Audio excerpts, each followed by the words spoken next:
Good evening, everyone, and welcome back to the Institute for Northern Studies Public Seminar Series 2024-25. It's lovely to see so many of you in the audience, lots of familiar faces as well. For those who don't know me, my name is Dr. Andrew Lind. I'm a lecturer at the Institute for Northern Studies, and it's my great pleasure to be chairing these sessions. Before we get underway this evening, I've got my customary list of things that I just need to quickly remind everyone of. The first, as you will have noticed, is that this session is being recorded tonight and will be made accessible via the INS YouTube channel, so you can relive the whole experience at your leisure, or you can send it to all your friends. If you don't want to appear on the recording at any point, please just make sure that you keep your microphone and camera off at all times. Speaking of which, you'll notice that your camera and microphone are muted and disabled at the moment. That is just to limit any interruptions for the presentation itself. But once we finish up with the presentation part of the session, then I will enable those so that people can ask questions by raising their virtual hand and asking them directly to our speaker. If you don't want to do that, you can submit your questions via the chat function, and I'm happy to read those out. Now, that's all the boring technical things out of the way, and it is my great pleasure this evening to be welcoming our speaker, Dr. Monika Maleszka-Ritchie. Those within UHI will know Monika from her role as a Research Development Officer at UHI Inverness, but Monika's own research spans 20 years and has explored the Viking Age trade and exchange around the Baltic and North Sea regions. Monika has published various articles and chapters on Norse trading material culture, blending archaeology with historical and iconographical analysis. And tonight, Monika will be presenting on this topic in her paper entitled The Viking Age, Trade Routes of Eastern Europe, Interactions Between Slavs, Vikings and Arabs. A very warm welcome, Monika. Thank you very much for a very warm and nice introduction. So shall I just now start sharing my screen? You can share, okay. And you can just start whenever you're ready. Okay. Excellent. So first I will do technical things and then I could start. So thank you very much for coming, and I hope you enjoy my lectures. And so in this paper, I will be describing the Viking Age trade routes of the Eastern Europe, focusing on the concept of value and commodity and their relation to standardization and measurement system, the mechanics of exchange, and the interaction between Slavs, Vikings and Arabs in the early medieval trade routes of the Baltic and Eastern Europe.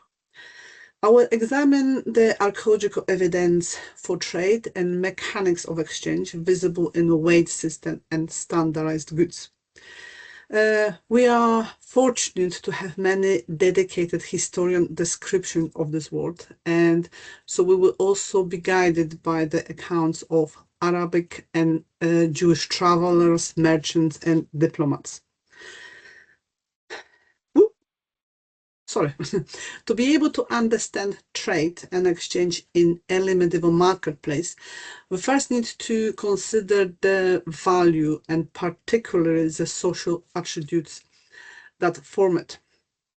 Economic value or these values expressed within any processes of exchange reflects the social organization within which the exchange occurs. Economic exchange creates value, and that value is embedded in commodities that are exchanged. However, for a value system to operate effectively, there must be a generally accepted standard of value. Valuation is essentially a comparative process by which two unlike commodities, or commodities are unlike entities, are compared within the reference to those generally accepted standards, remembering that these standards are also subject to fluctuation, and change. If we were to play the antique roadshow, one of my favorite programs, the basic better best in the real Viking market, it would be fascinating to know the contemporary value of those items. The silver cross, the healthy slave, the Islamic ring, and the chess set in Woolworth's ivory. We could, a commodity may be described as an object, raw material, or service that can be exchanged, both or sold. All forms of exchange fall within the basic definition of commodity exchange, where the goods, objects, products, or services are deemed to have value by society or society's concern. While many different goods, objects, products, or services might be described as a commodities in various different contexts, the key aim must to be interpreted and understand such commodities in motion, the mechanics of exchange. The development of measured value was usually preserved for those seeking or exercising control and authority. The control of articles of measurement, such as weights and scales, can be seen as an instrument of social control. Their use is a privilege to grant or deny, and their misuse a punishable offense. This kind of authority in early medieval societies commonly began with a control of the value of precious metal. Stability was expressed by common adherence to the rules and to use of different and complex system of measurements. So the contemporary early medieval historical sources describe many instances of standardization within the product of natural world, such as grain or salt, particularly in regulated amount of price and taxes. However, such details is often hard to identify within the archaeological record. The main evidence for trading standardization within the Baltic Viking Age is the widespread use of common weights. Balances and standardized sets of weights are typical finds within the area using the weight-based monetary system. They were used in long-distance trades, and as a result, by everyone in associated markets or areas of transactions. The weights and balances would have been used in. Obviously, you need to remember that the weights and balances would have been also used in other instances, like, for example, craftsmen weighing his metal prior to alloying, for example. And it would be wrong to assume that every occupant of a grave which contain weights was the merchants. However, it is a standardized nature of the system that actually promotes the reflection. Regular systematic trade, rather than infrequent opportunistic trade, promotes the centralization of trade and growth of trade standardization. With regularized trade, geographical centralization occurs, visible in phenomena such as the beach market and early towns. Although the centralization of authority could be argued as a case of many elements of trading standardization, as authority sought control, trade standardization is also a natural result of trade systematization. The main factors within early medieval trade, the systematization, centralization, and standardization, do not necessarily run one from another, although the systematization of trade would certainly appear to precede the standardization. The Viking Age is characterized by expanding worldview, with movements, migration, and contacts across the region and between far-fledging places. This is a 15th century copy of Muhammad ad-Idrisi mid-12th century map of the world. What you could see here is the phenomenal details of the knowledge of the land. But please note that the north is on the bottom of the map. So to be able to appreciate the details of this map, I will turn the map,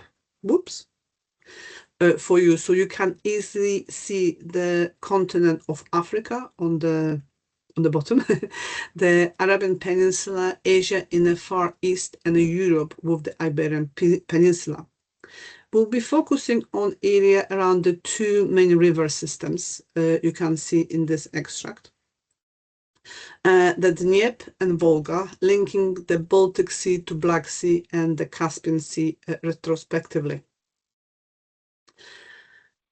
We need to remember that Europe at the death of the Charlemagne in 814 comprised of the Frankish Empire in the west, which follow mainly Christian Roman Catholic Church, the Byzantine Empire in the southeast, which mainly follow the Christian Orthodox Church, the Islamic world to the south, the Scandinavian in the north, and Slavonic and Baltic tribe to the east, and many more between. However, perhaps less familiar by the first half of 8th century AD is the Khazar dynasty, which had consolidated its power in the North Caucasus and in the forest steppe between Volga and Dnieper rivers, and was to rule for over 300 years, circa 650 to 965.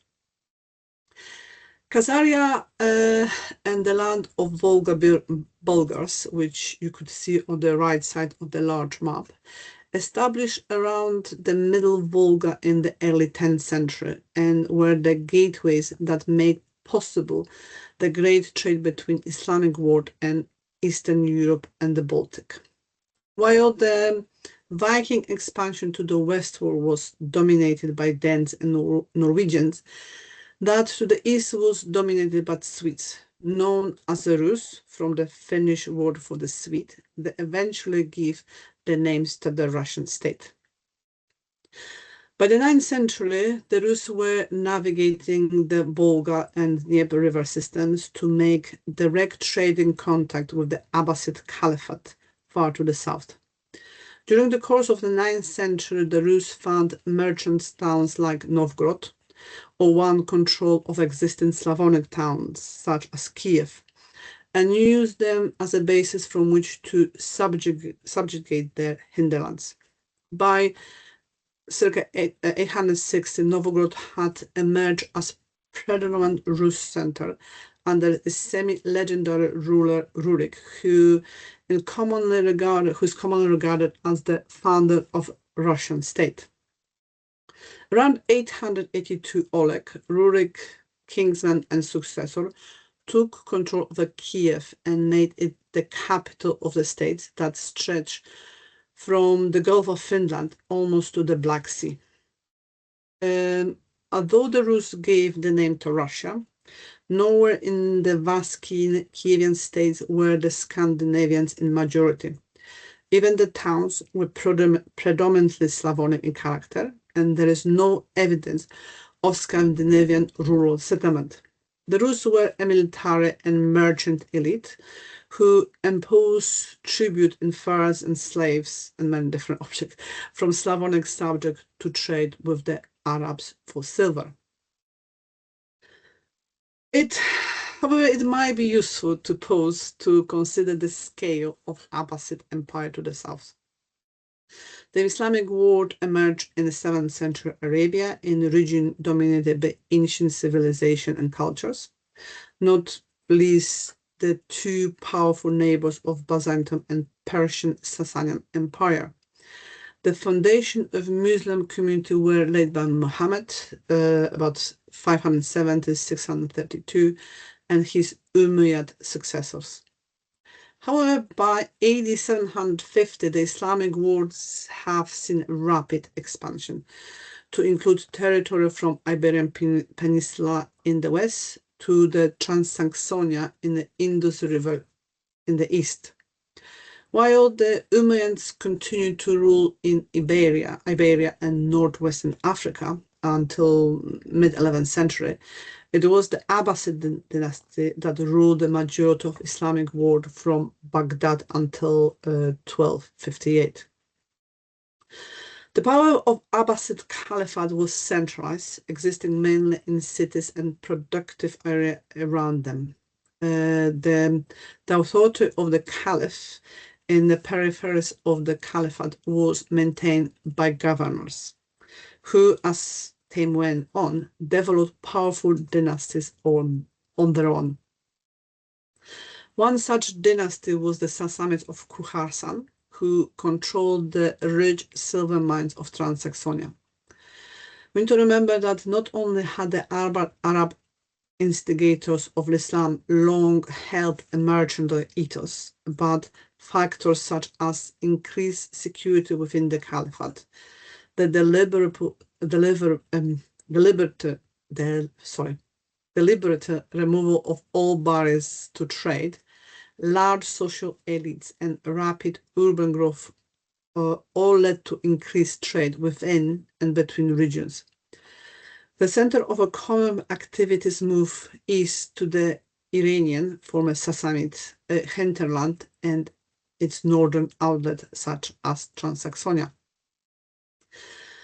The Abbasid Empire facilitated the emergence of vast area of free trade without barriers and borders, and merchants and commercial activities were held in the high regard within the Islamic world.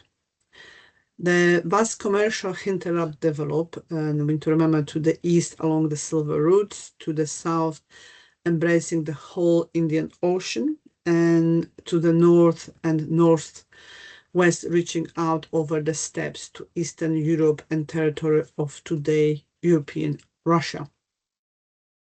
This trade was driven by demand of luxury goods created by new elite of Caliphate. The luxury market was encouraged by the need of conspicuous consumption by the princes and aristocracy, and the merchants just simply, the merchant class simply were happy to oblige. Goods arrived by the sea and by land, from India and China in the east, from Africa via ports of Gold's Coast and overland across the Sahara, and from the steppes of northeastern Europe via river networks connecting the interior of Volga basin to the Caspian Sea. Excuse me. We are fortunate to have many historical descriptions of the world of commerce. The early Islamic world had a strong tradition of intellectual inquiry, including medicine, the science, philosophy, and geography.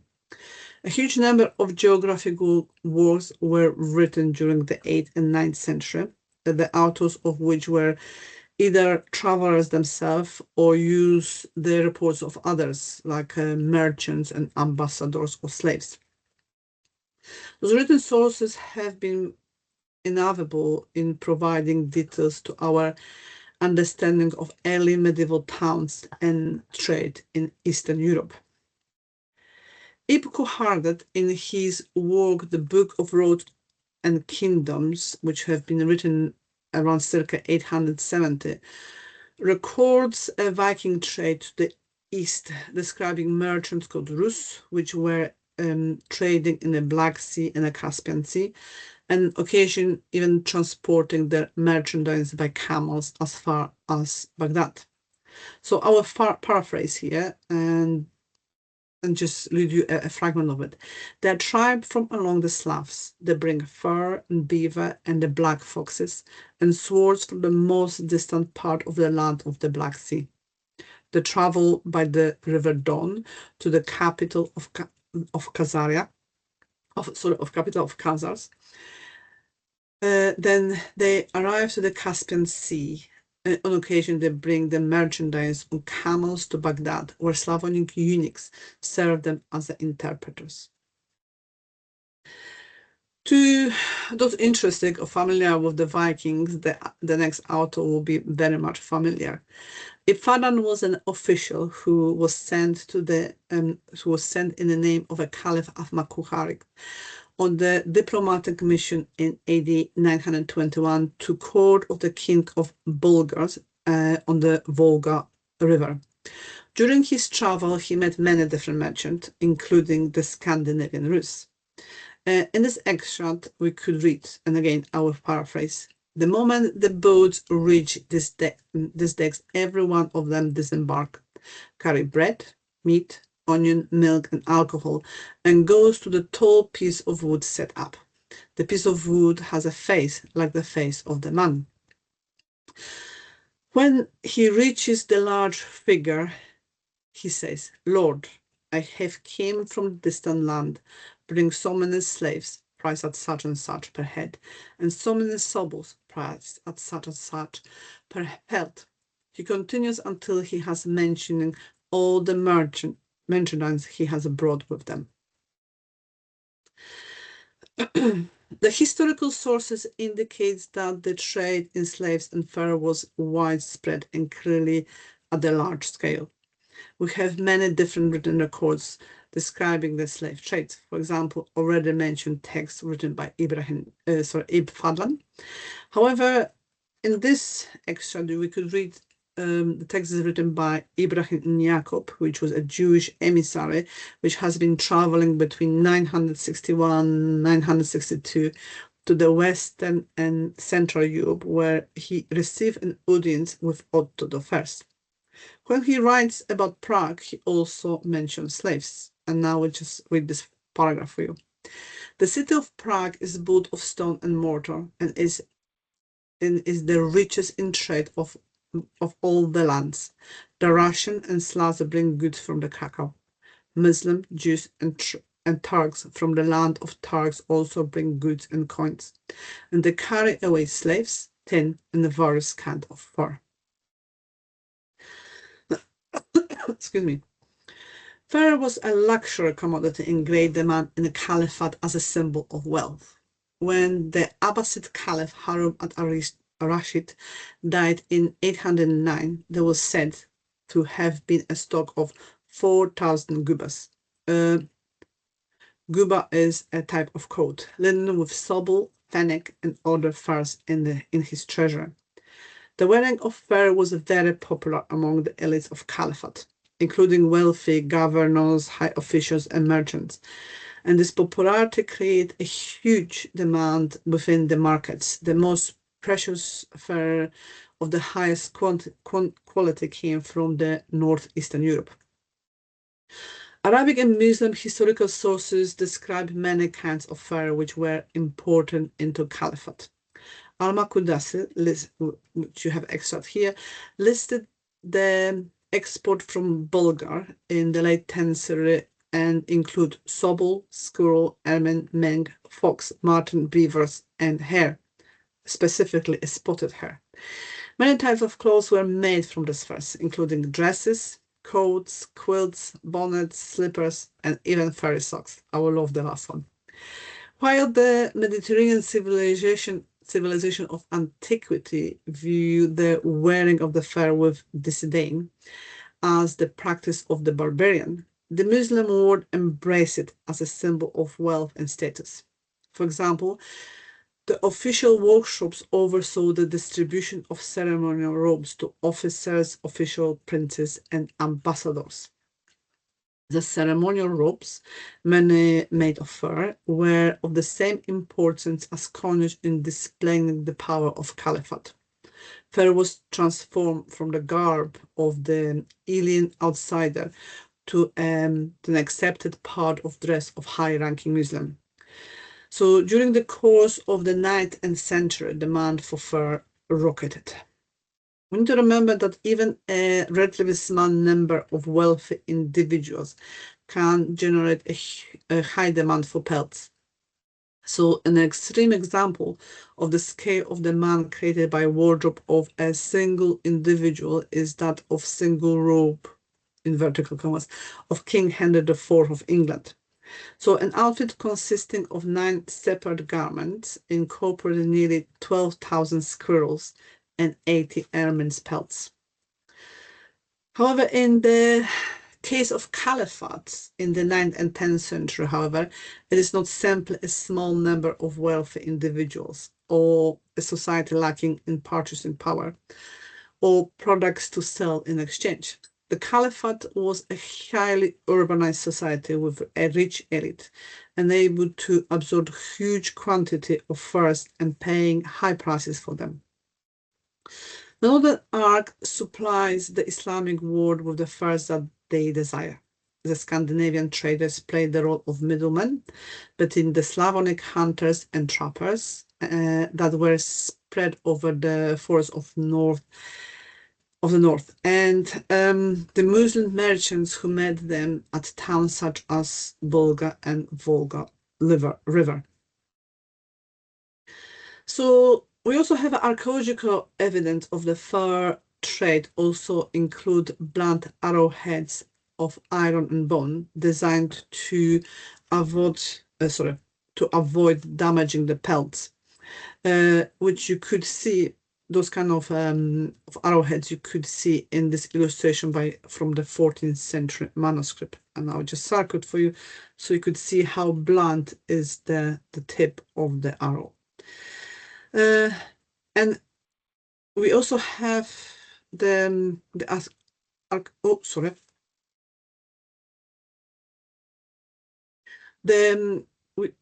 archaeological evidence is also in the discoveries such as huge numbers of bones from fur-bearing animals, which are recovered from excavation at Birka. The most common species found at the Birka are fox, squirrel, and pine marten.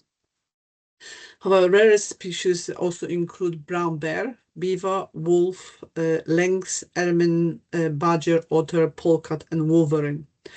The only parts of the more common species that were represented in archaeological records are the bones of paws. The rest of the animals have been left where it was trapped, killed, and skinned. The final processing of the fur took place in Birka, where the paws were removed. The preparation of fur and their trade seem to have been existed from the foundation of Birka in the middle of the 8th century until the town was deserted in the late 10th century. Ooh. Sorry.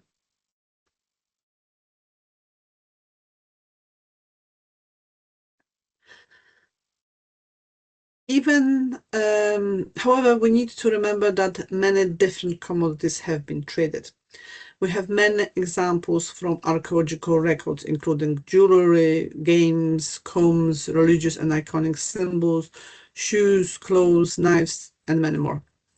On the left-hand side, you could see examples of variety of richness of type of jewelry on offer in the marketplaces in the Viking Age. In the word of comment, it is the widespread availability of valuables and exotic goods that shine the lights on the size and scale of mercantile activities. On the Middle Ages image, you could see examples of game pieces. Board games were played by the people from various socio-economic background in Viking Age. Those examples were obviously created by the elite, but we also have more basic examples in the archaeological record. In the world of commerce, it is a widespread understanding of the rules of games that shines a light on the likely similarly widespread understanding of standards of measurement and value, the mechanics of trade. Combs, which you could see on the far right-hand side, are rather common archaeological finds from the Viking Age. They have been found as a single object or with the grave goods, but also on production sites in many different places. Within the archaeological record, we can also recognize regional styles, not only in specific places, but also at productive sites like those one from Volyn. So in Volyn, we have combs which are coming from design from a different regions.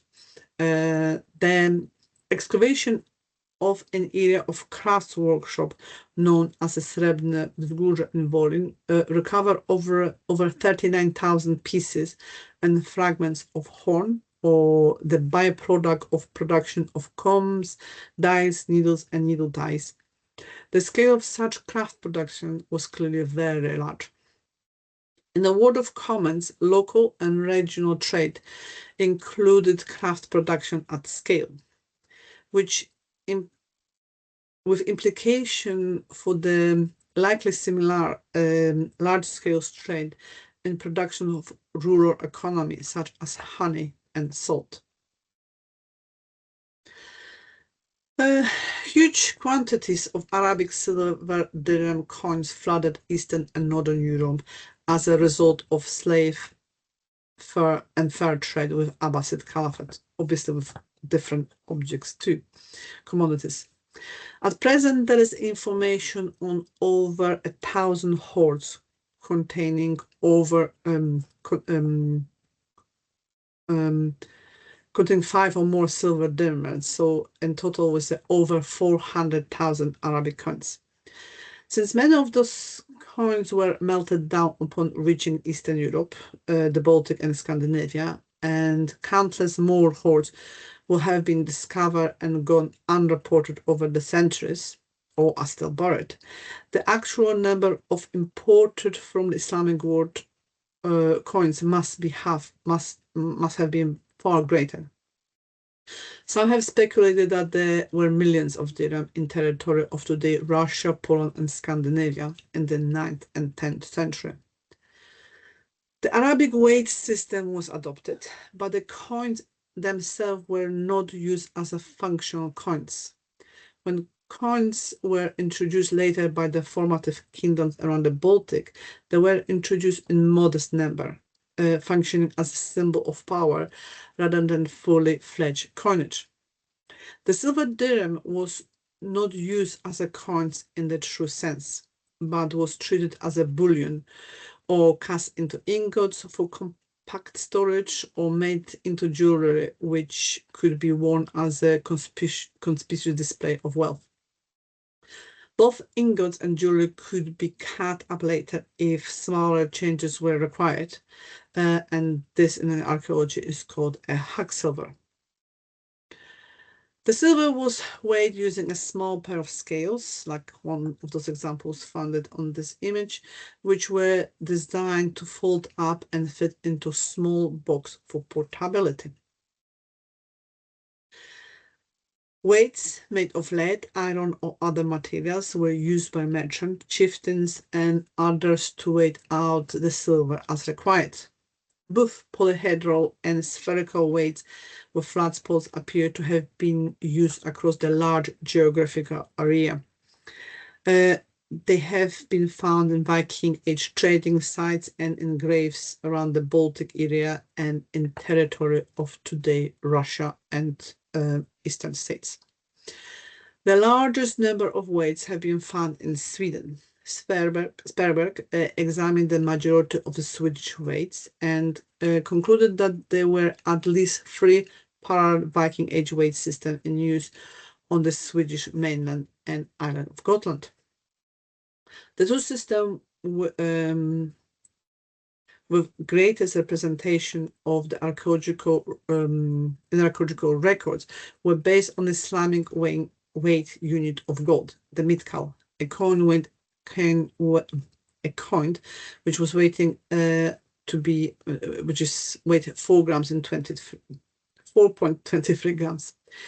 It was a dual system it tends to be used for both silver and gold without elaborate conversion of the weight figures.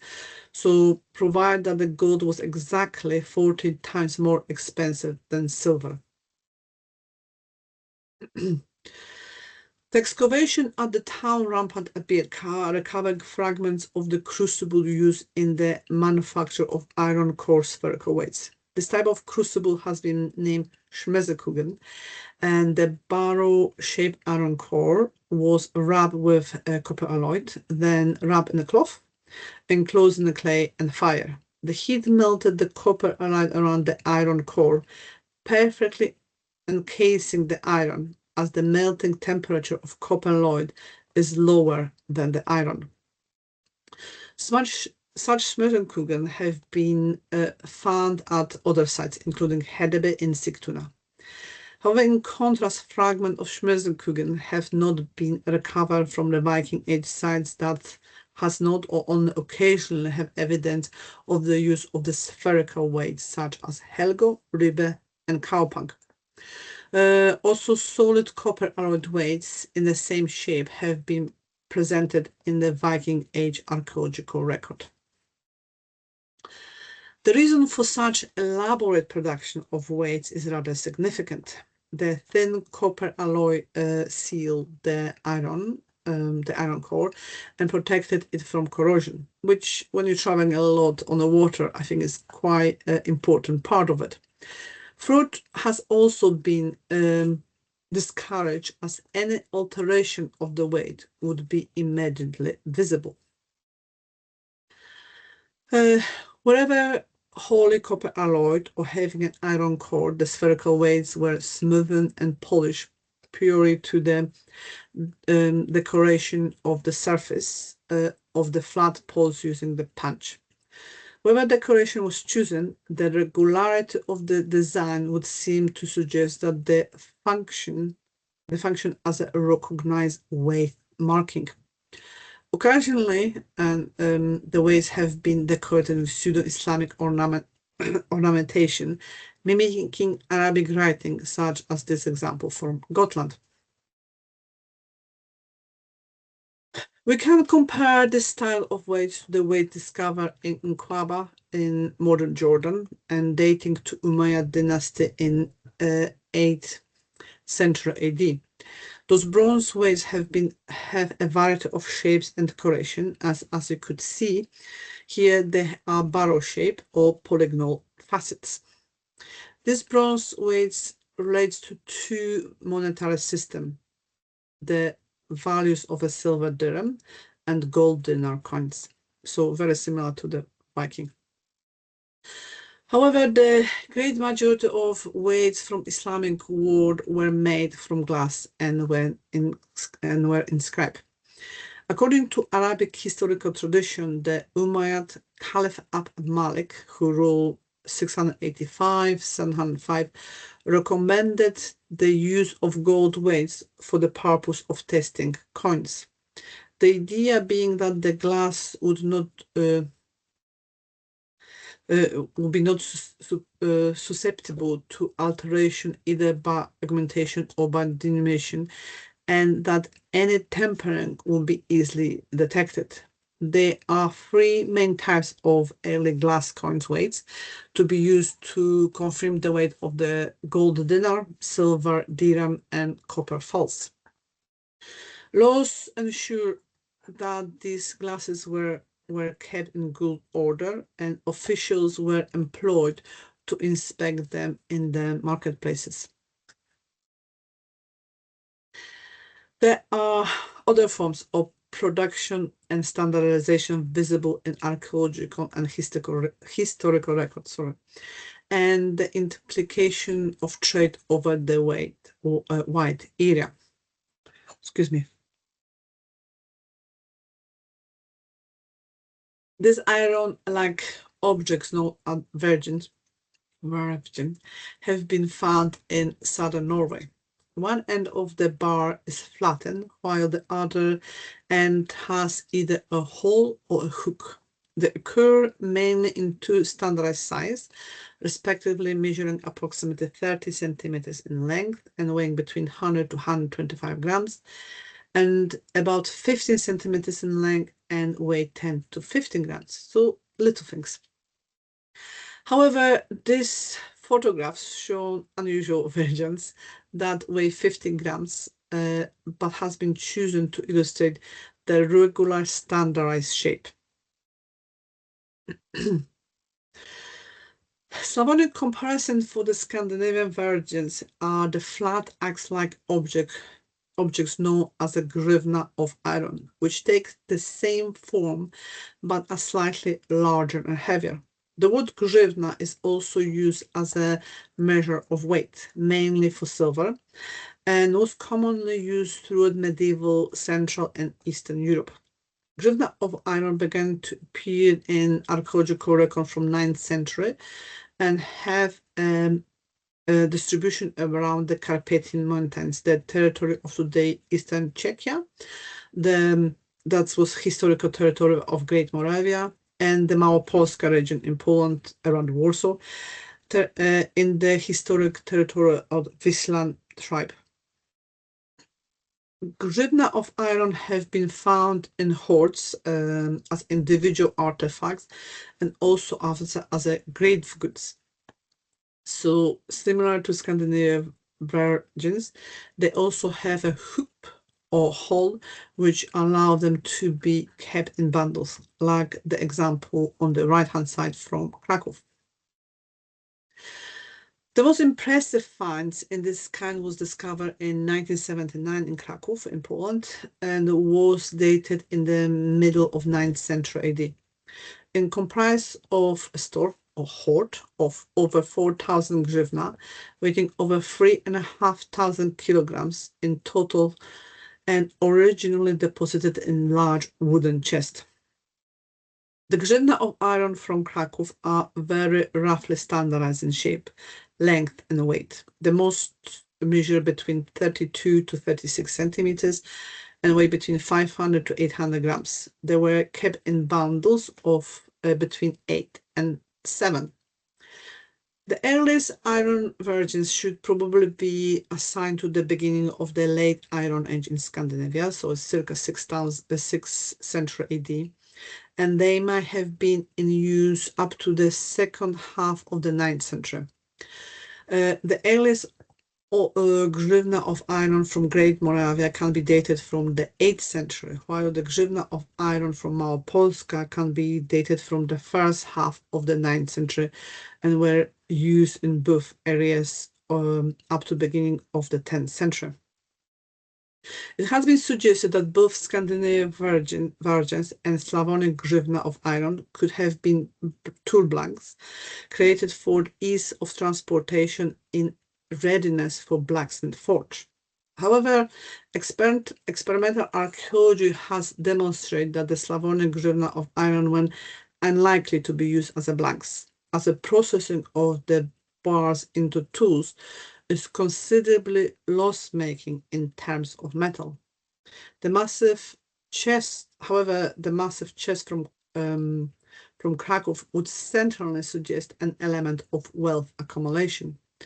It might be that virgins and hryvnia represent a roughly standardized commodity money with different values in each region in which they are found, but share concept in terms of shape and function.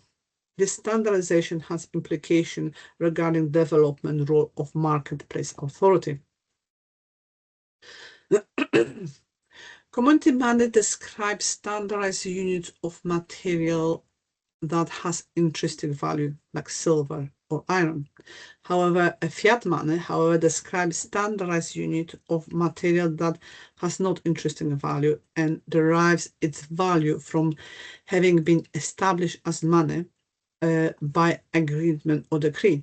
Similarly to the modern money, the 20-pound notes is just a piece of paper, wet plastic and so on.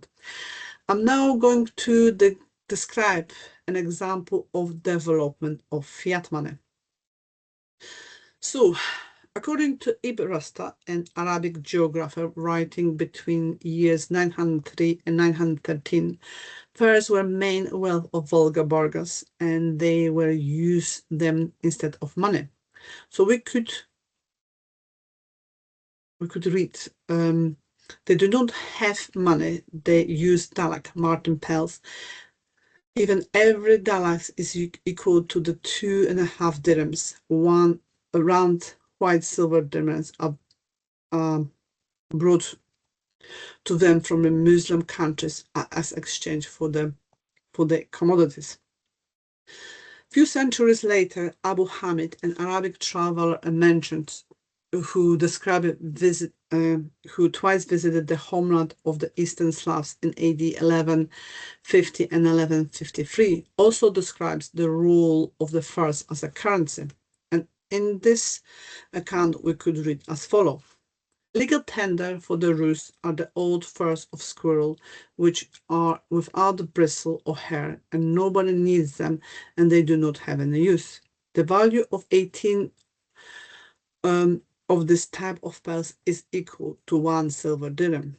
They tie the pearls together into bundles. For every single one of those pearls, you could buy 1 loaf of excellent bread, which will last 1 strong man 1 day. With these pearls, they can buy all the commodities they need. If these pearls were found in any different country, you would not be able to buy even 1,000 pearls. For 1,000 pounds, 1 grain of corn, and they would not be of any use. When they remove the bristles from these pearls in the houses, they carry them to the market. In this place, they have an honest man, an official, with workers who sew together every 18 pearls with a strong thread into one bundle.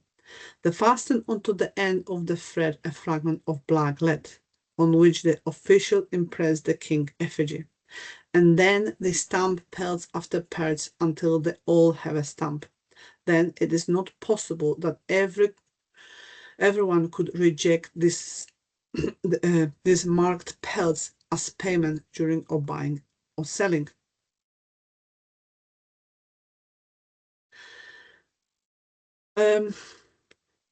There are many objects in the archaeological record of the region that could be those described by Ibn Rasta and Abu Hamid. They have been found in in main border training places of the Rus, including Novgorod, Pskov, Kiev, Ryazan, and Drohichin. These lead objects, known as plomby, were made of 2 parts, usually formed around the knotted end of the piece of string. Typologically, they have been categorized according to their marking, which include letters, symbols, and figures, or indeed nothing at all. Around 29,000 plomby have been found across the region. This with symbols date from the 10th to 13th century, and those with letters date from the 10th to 12th to 13th century. Drohichin was an important trading center on the River Bug, a major tributary to the Vistula River. Excavations have recovered large quantities of plomby, more than 3,000 examples, and many varied commodities and artifacts, such as beads, for example. Over 1,500 of different origins and materials have been discovered. About 25% of all the plomby from Drohichin dates from 11th and 12th century and have stamp mark relating to the Russian princes from the region. Historical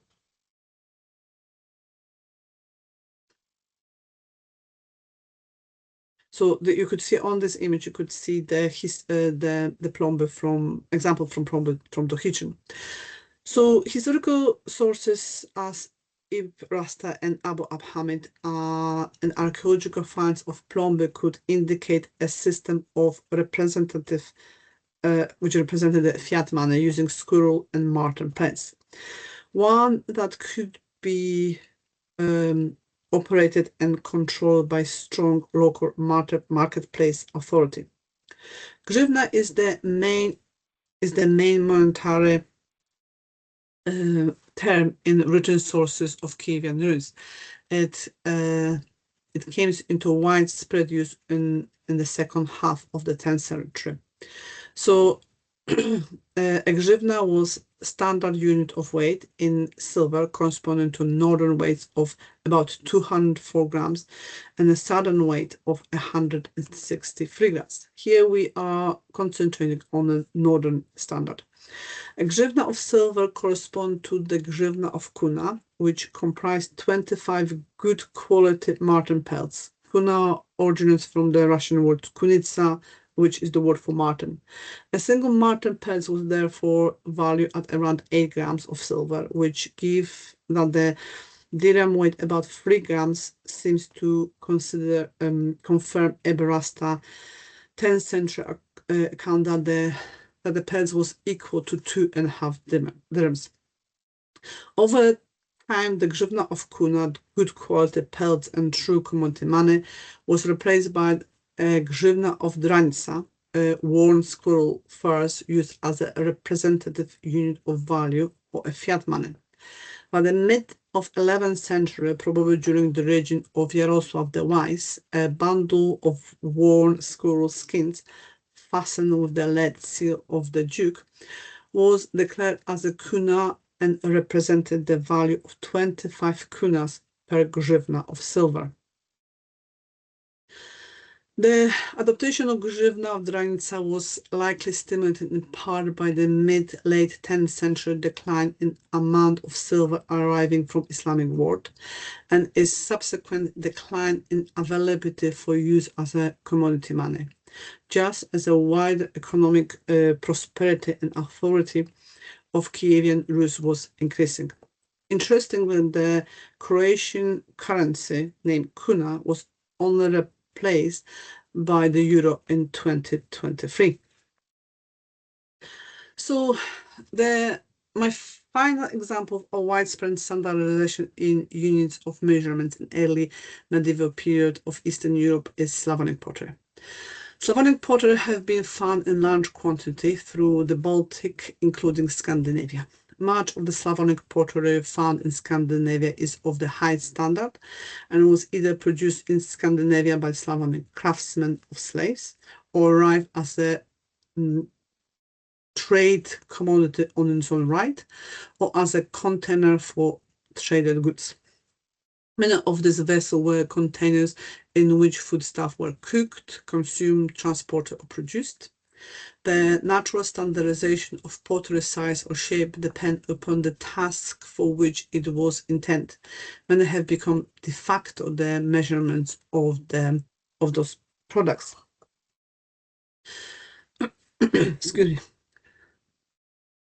To investigate the possibility that some of these vessels were used as a measure of capacity and conducted a detailed study of vessel volume quantification in early medieval Western Slavonic pottery. The majority of pottery found during archaeological excavation are shreds of fragments which are subsequently glued back together. Only very rarely do archaeologists find the whole vessels. Consequently, I reconstructed pots where the height and the majority of the base was preserved, allowing for reconstruction of those vessel shape.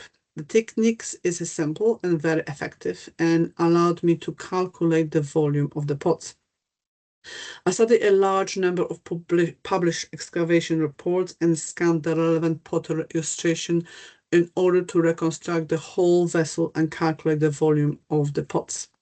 The majority of the pots were recovered from excavation at settlements, defended settlements and towns. The pottery types include Prague, Sukov, Feldberg, Menkendorf, Fresendorf, Woldek, Viporov, Teterov, Weizen, and Bobzin. We archaeologists love the typology. I investigate nearly 800 pots in total.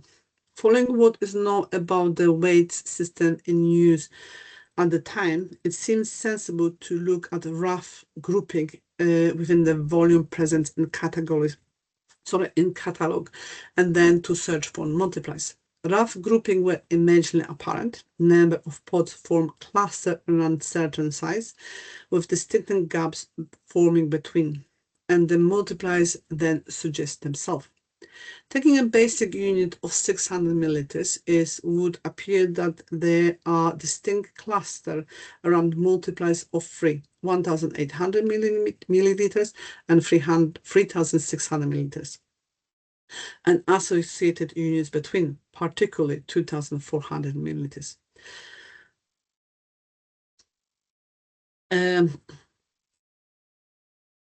This also correlates with a pair of intact pots of Viporov type recovered from excavation at Wolen in Poland, which you could see on this image.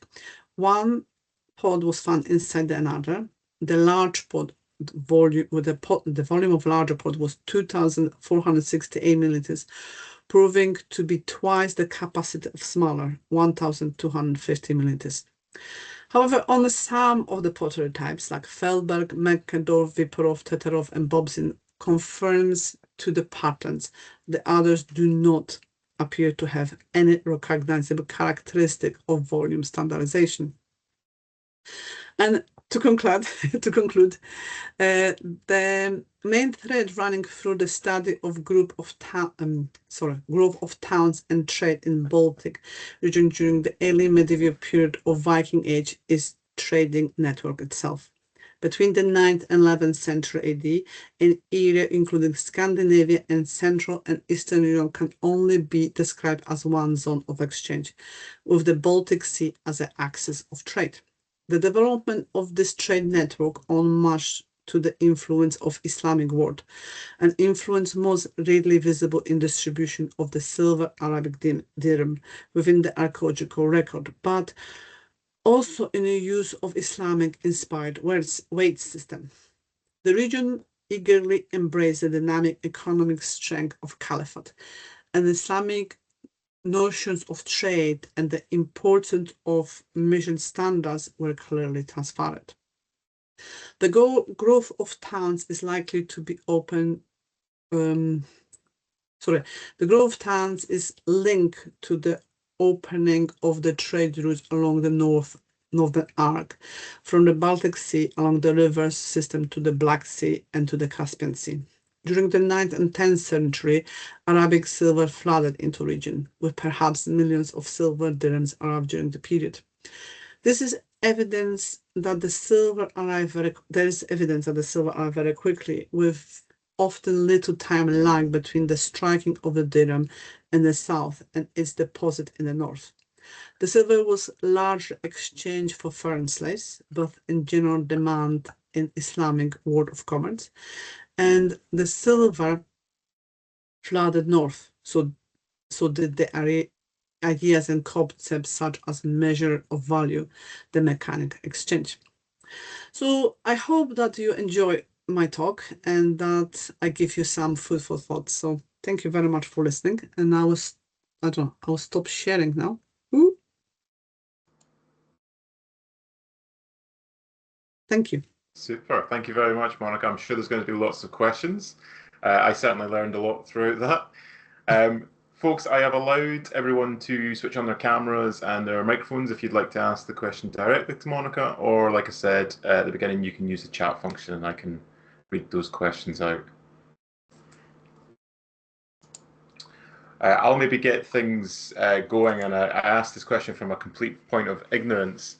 Monika, where does amber fit into this? Because it seems to be one of the resources that wasn't mentioned there. Is there any evidence of that being standardized to the same extent as the other luxury goods? Amber is quite widely found all around the Baltic Sea, and then in Volyn there is a massive production of different kind of objects, mainly jewelry. However, we also have game pieces, and so I will not say that were standardized. However, there are chess pieces, game pieces, which are very much standardized in the shape, but the amount of jewelry is quite remarkable. In Volyn, we have examples of the Scandinavian Thor hammers and different kind of jewelry, Baltic kind of decoration on the amber. So there is a lot of amber. I didn't touch of it because I only have an hour. Sorry about that. Sure, no, not at all. I just wondered whether there was something going on there as well. Brett, would you like to ask your question?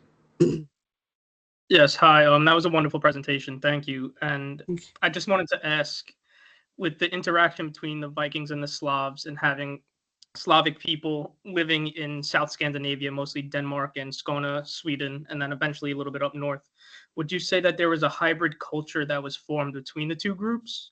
Or would you say they were just living with each other and maintaining their own sort of culture? I think both. There is in Volyn, for example, there are different.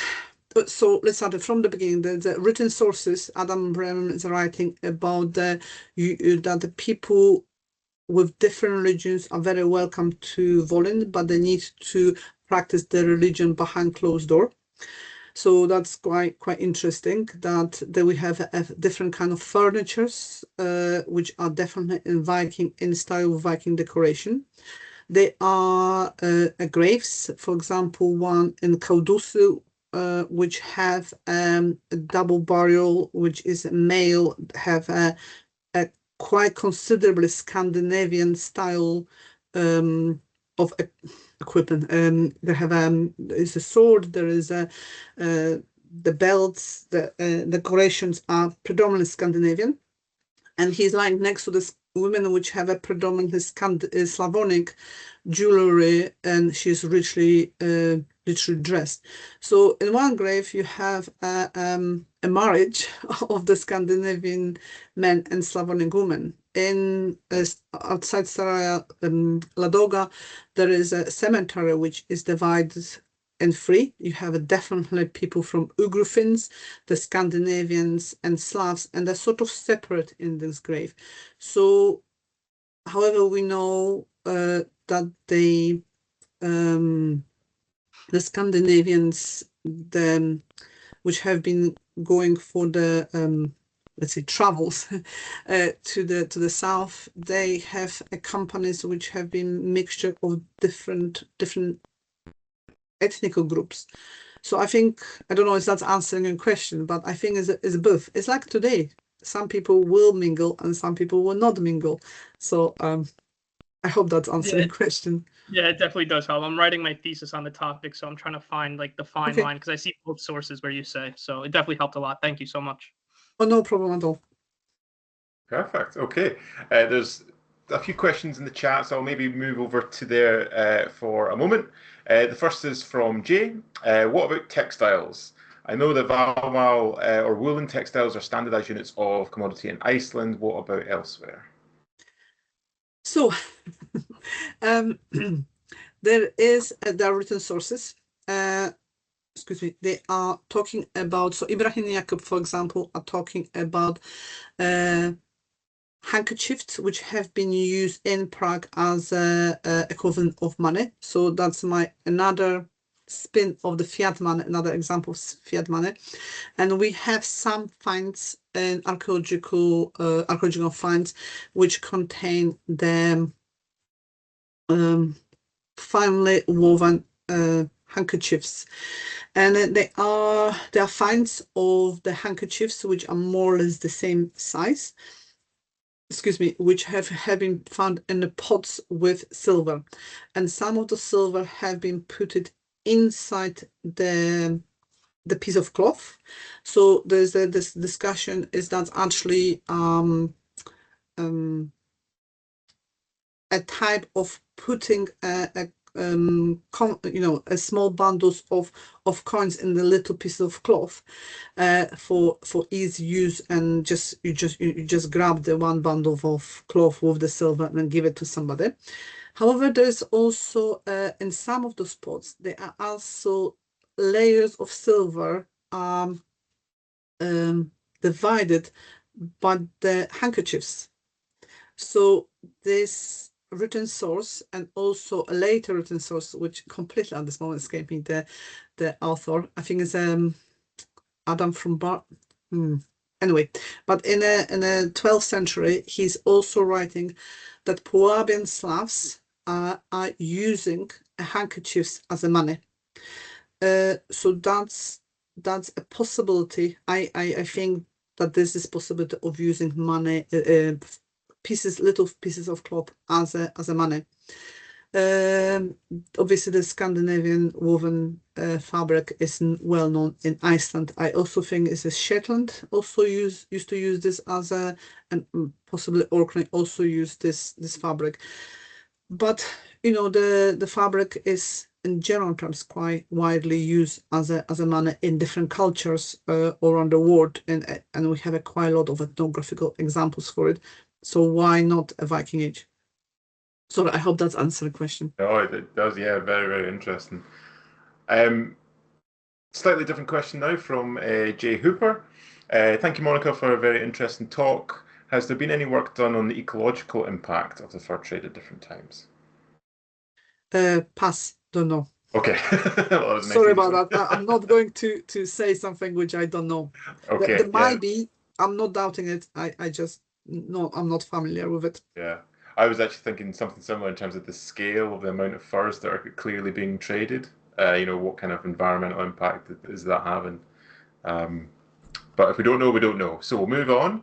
We've got a question from Matthew. Thanks, Monika, for a really interesting presentation. I wonder if you have any idea how come Islamic cultures did not have a greater impact on Northern Scandinavian culture? The amount of Islamic silver seems to outweigh insular gold, but the Irish Christians seem to be more influential upon society. Well, this is a very good question. However, I think we do. We have been, or Vikings have been influenced. So a very simple item, which I absolutely adore and have been found in graves in Birka, are buttons. Buttons are something which came from Arabic word, and now we're using, all of us using buttons.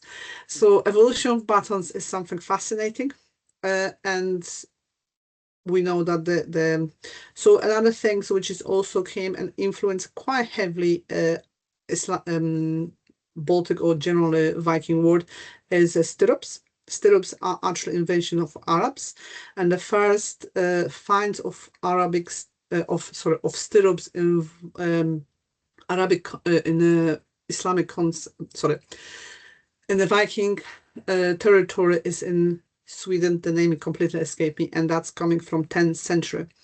So I don't know, that might be not significant, but it's always coming to me the idea of washing machine. We're thinking about massive. What is the best, the greatest invention of for humans? We're always thinking about the grand things, but very often forgetting the small things. So for me, the best invention in the world is a washing machine. Okay, we've got another question from Harley. Thanks, Monika. To what extent did trade shape the course of cultural exchange compared to other factors, mercenary contacts, for example? I'm particularly interested in your perspective of Norse-Arab relations.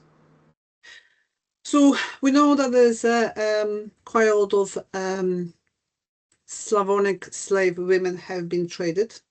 So they, quite a lot of them have been the mothers to the Arabic wealthy we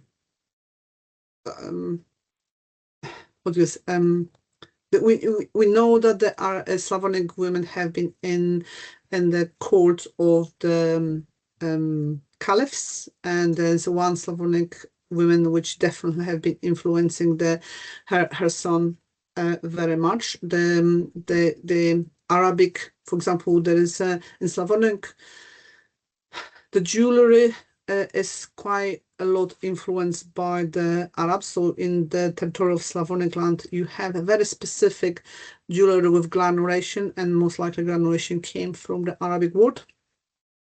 But well, I'm just thinking for better examples, and there's just nothing coming. So, but I think culturally, sometimes just the ideas which are coming. For example, having a fantastic loose chessman. The coming that people have been playing those games. They needed to learn the rules. They needed to pass these ideas to another people. And I think this is amazing that the concept of a simple thing like a playing chess, playing games is quite remarkable. The use also of the vertical mills, that's also coming from, most likely from the Arabic word. The measurements, the Arabic marketplaces have very specific measurements. They have a pots which are measured, and they have a specific written ideas. And we think that, well, I think that these volumes also came and influenced the Slavonic pottery and later on the markets. We need to remember that I'm only talking about a very small part of the exchange. The Vikings also travel from Paris through the Arabic Peninsula, through the Spanish Peninsula, and they also develop many different influences. There are places in Greece which have heavily influenced decoration, which are coming from the Viking period, and they are definitely Viking in design. I hope I answered this question. I'm sorry, I'm a bit all over the place. No, it was very interesting. Yeah, absolutely. We've got one final question in the chat from Beta. I think this is maybe just a clarification. You spoke about the standardization of clay pots. Is that in terms of capacity? That's right. Yes, Yes. the volume. Yeah. Okay. So let's be clear, is that there are some Slavonic pottery which look like they have been standardized from the experiments which I conducted. Yeah. So I think it's a 800 pottery is quite a big assemblage to actually prove that something was standardized. And in terms of the pottery, was there any kind of biological analysis done in terms of the contents? Well, this is quite controversial because the pottery itself, from an ethnographical point of view, often have been sealed by putting off milk. So, and that sealed the pot quite well, making it quite watertight. However, a lot of tests which are done on the residue quite often saying that the milk product and milk have been produced in it. So the question is that's the sealing of the pottery, or is actually the way how the pottery what foodstuff have been produced. However, the technology move on, so probably now we are in better position to actually find out what have been inside. But again, I haven't been really studying this very deeply because I was mainly interested with the shape of the pot. Sure. Yeah. Okay. Super. Just a final quick question from Matt about the concept of the washing machine. Could you tell us more about that? Sorry, Matt.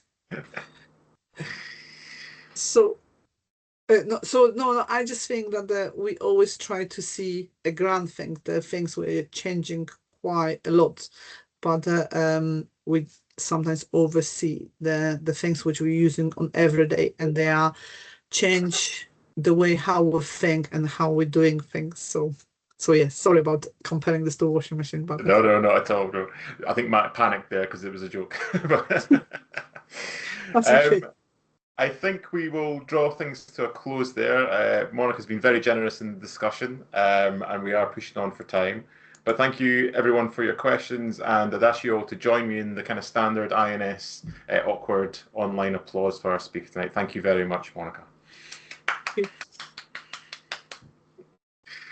Before I release everyone back into the wild, I will just very quickly show you what is coming up on our schedule.